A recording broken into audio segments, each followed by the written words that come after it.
आवाज जनता की।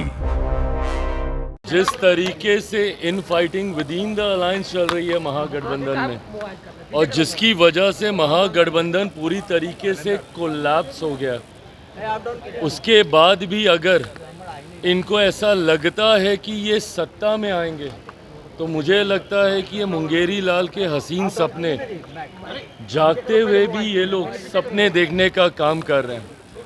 तो इनको याद आया कि बिहार में चुनाव चल रहे हैं और मीडिया को आके कम से कम हम संबोधित करें और हम बताएं कि हम और क्या सोच रख रहे हैं। कहाँ थे इतने दिनों से ये लोग? अभी थोड़ी देर पहले कांग्रेस के चुनाव प्रभारी अशोक जी भी आए। आज उनको याद आया है कि भैया वो चुनाव प्रभारी बने हैं। राहुल जी कहाँ हैं? राहुल गांधी जी भैया थोड़े दिन पहले तक तो एसआईआर को लेके घूम घूम के भ्रम फैलाने का काम कर रहे थे। क्या ये नैतिक जिम्मेदारी इन दो घटक दलों के नेताओं की नहीं बनती थी, तेजस्वी जी और राहुल जी की नहीं बनती थी, कि भैया बैठे और मैच्योरिटी के साथ जितने घटक दलों के बीच में विवाद चल रहा है उसको हम सुलझाने का काम करें। नमस्कार, आप देख रहे हैं न्यूज पीआर और मैं हूं आपके साथ ज्योति सभा। बिहार विधानसभा चुनाव के तारीखों के ऐलान के बाद एक और जहां जनसभाओं का दौर शुरू हो चुका है, तो वहीं आपको बता दें कि एक और जहां हर एक राजनीतिक दल अपनी अपनी तरफ से जनता से वादा कर रहा है, तो वहीं इन वादों के बीच में तेजस्वी यादव ने अपनी तरफ से ये तक कहा है कि अगर उन्हें जीत मिलती है तो वो हर एक घर में एक सरकारी नौकरी जरूर देंगे। तो वहीं आपको बता दें कि ऐसे में अब चिराग पासवान ने इस पर बड़ा कटाक्ष किया। चिराग पासवान ने इस पर जवाब देते हुए कहा कि इतने दिनों से इन्हें याद नहीं था और अब याद आया तो उन्हें लगा कि मीडिया के सामने कुछ कहना है। तो वहीं आपको बता दें चिराग पासवान ने इसे मुंगेरी लाल के हसीन सपने भी बताए हैं। क्या कुछ कह रहे हैं चिराग पासवान, सुनिए।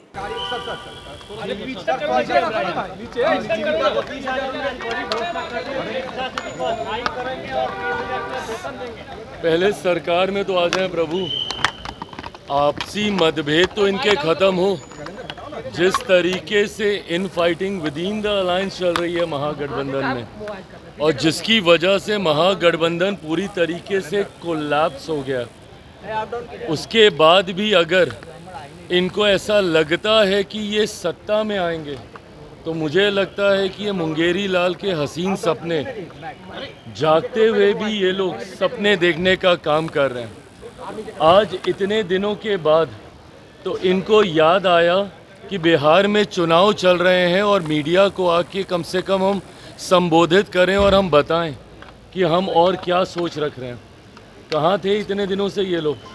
एसी कमरे में बैठकर सिर्फ अपनी महत्वाकांक्षाओं के विवाद को सुलझाने का काम कर रहे थे।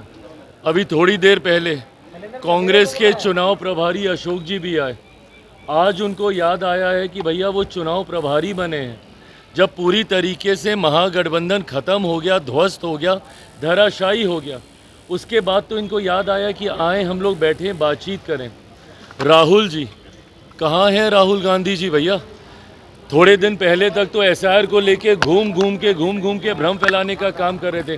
क्या ये नैतिक जिम्मेदारी इन दो घटक दलों के नेताओं की नहीं बनती थी, तेजस्वी जी और राहुल जी की नहीं बनती थी, कि भैया बैठे और मैच्योरिटी के साथ जितने घटक दलों के बीच में विवाद चल रहा है उसको हम सुलझाने का काम करें। ये पूरा प्रकरण ये दिखाता है कि जो घटक दल, जो गठबंधन आपस में 5-6 घटक दलों को ही एक साथ नहीं रख सकता, तो वो बिहार की 14 करोड़ जनता को क्या एक साथ रखेगा? हकीकत है महागठबंधन समाप्त है जब आप एक दूसरे के सामने ही आपने प्रत्याशी उतार दिए। और जो ये बोलते हैं कि 11, 12, 15 सीटों की बात है, भाई अगर एक जिले में 6 विधानसभा और एक विधानसभा में आप एक दूसरे के खिलाफ आप प्रचार कर रहे हैं, तो कैसे बाकी की 5 विधानसभा में आप बोलिएगा कि भैया हम एक साथ हैं? वो जिला अध्यक्ष एक विधानसभा में जाके दूसरे दल के नेता को कोसेगा और बाकी 5 विधानसभा में उनका साथ देगा? ऐसा नहीं होता है भैया राजनीति में। इन लोगों को या तो गठबंधन बनाना नहीं आता, या संभालना नहीं आता, या निभाना नहीं आता। जो भी हो, बिहार की जनता ये समझ चुकी है कि बिहार इनके हाथ में तो कम से कम नहीं सौंपा जाएगा। जो गठबंधन को नहीं संभाल सकता वो बिहार नहीं संभाल सकता। जलेबी तो वहाँ पे भी जाके बांट रहे थे भैया हरियाणा में, क्या हुआ, हरियाणा के चुनाव के वक्त भी तो जलेबी खाने का ही ना काम कर रहे थे। तो जब उस वक्त उनको वो जलेबी हजम नहीं हुई तो आज यहाँ पे छानने के बाद भी क्या होगा। जो परिणाम हरियाणा में हुआ है, कांग्रेस जैसे वहाँ पे मुंह के बल गिरी है, वैसे ही यहाँ पे महागठबंधन का भी हर्ष होगा। सिर्फ 14 नवंबर तक का इंतजार करना यादव बाकी। कहते हैं कि बिहार में राहुल गांधी के नेतृत्व में चुनाव लड़ा जाए, तेजस्वी के नेतृत्व में जो बात चल रही है। तो अब ये बताइए, ये कहाँ की एकता महागठबंधन के भीतर? हम में से घटक दलों ने किसी को बोला कि मुख्यमंत्री नीतीश कुमार जी के नेतृत्व से किसी को एतराज़ है? हम सब एक साथ एक सुर में मुख्यमंत्री नीतीश कुमार जी के नेतृत्व में पांचों दल एक साथ आगे बढ़े। पांचों दलों के बीच में सीटों की संख्या का बंटवारा, सीटों का चयन, प्रत्याशियों का नामांकन, प्रचार में उतरे हुए हैं भाई हम लोग। जो नेता प्रतिपक्ष मुख्यमंत्री नीतीश कुमार जी के स्वास्थ्य को लेकर तरह तरह की बातें करते हैं, भैया वो व्यक्ति प्रचार कर रहे हैं। आप क्या कर रहे हैं? इसी कमरे से अभी तक निकलने का आपको फुर्सत नहीं मिला। अभी तक इनमें से कोई प्रचार में नहीं उतरा, जबकि सारे नामांकन पूरी तरीके से समाप्त हो चुके हैं।